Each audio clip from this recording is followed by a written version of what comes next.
Welcome to another video in our series of our software tutorial. Scheduling a school timetable has always been a tedious chore.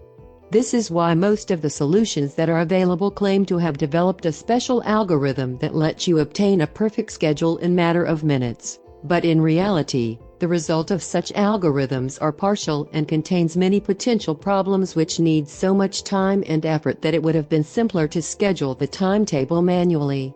In an early stage of our software development, we have realized that we need not only supply a solver tool but define a whole strategy in which the entire process is divided into stages which can be performed separately and monitored by the user. This strategy can point out problems with the user requirements that needs his intervention by changing the design sheet.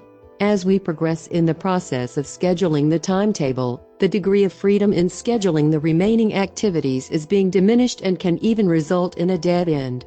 This is why it is so important to discover and correct those problems as soon as possible.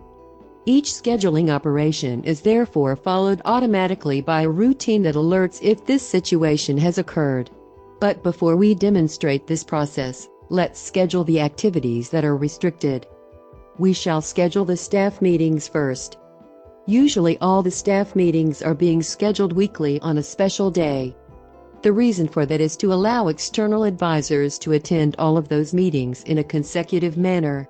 In order to create a unified timetable describing staff meetings, we shall first define an equipment called staff meetings, and define the amount to 1.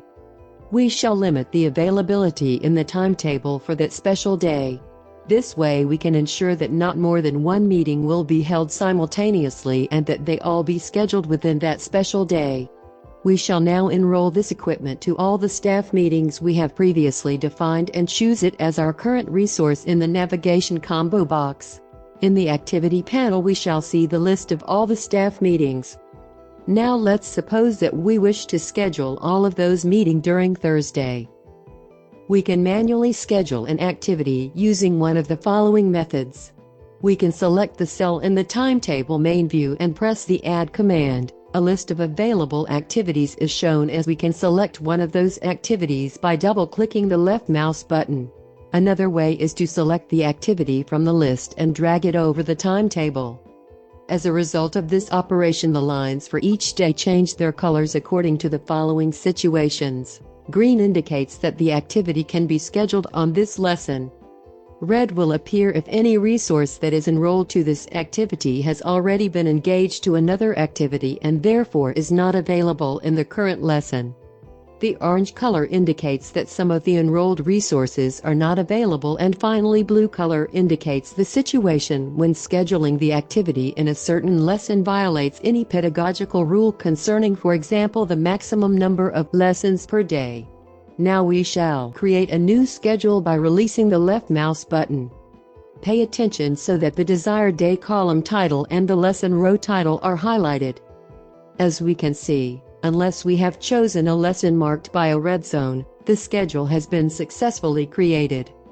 If we wish to schedule it anywhere else, we can drag it by positioning the mouse pointer on the left side. The mouse cursor, which indicates the operation mode, will switch to cross arrows. We can prolong the length of the schedule to more than one lesson by positioning the mouse cursor on the bottom edge of the schedule. The mouse cursor will change to an up and down arrow.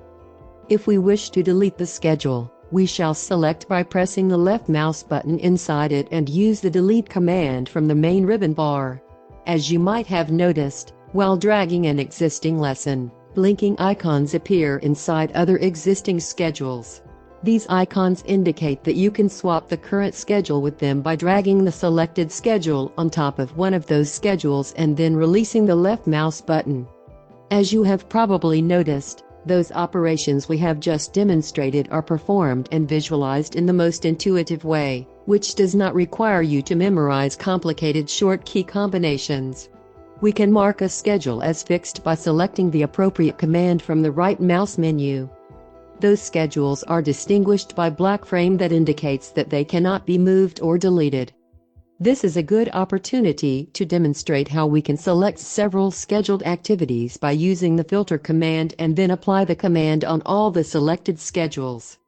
In the next chapters we shall further discuss the use of the built-in solvers, as we demonstrate all the steps that are defined within our strategy to schedule the school timetable.